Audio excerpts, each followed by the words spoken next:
జహీరాబాద్ నిమ్స్ కొంతకాలంగా మనందరికీ వినిపిస్తున్న మాట. అసలేమిటి నిమ్స్? 12,635 ఎకరాలు, ప్రాజెక్టుకయ్యే ఖర్చు 13,300 కోట్లు, పెట్టుబడుల లక్ష్యం 60,000 కోట్లు, 2.77 లక్షల ఉద్యోగాలు. రాబోయే 10 సంవత్సరాల్లో దాదాపు 20 లక్షల జనాభాను ఆకర్షించగల ఓ బృహత్తర ప్రాజెక్ట్. ఈ national investment and manufacturing zone అంటే నిమ్స్ జహీరాబాద్.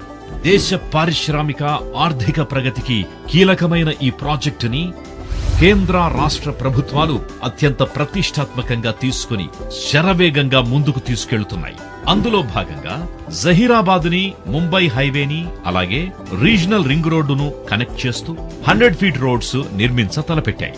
ఈ కనెక్టింగ్ రోడ్స్ వల్ల ఈ ప్రాంత రూపురేఖలు పూర్తిగా మారనున్నాయి.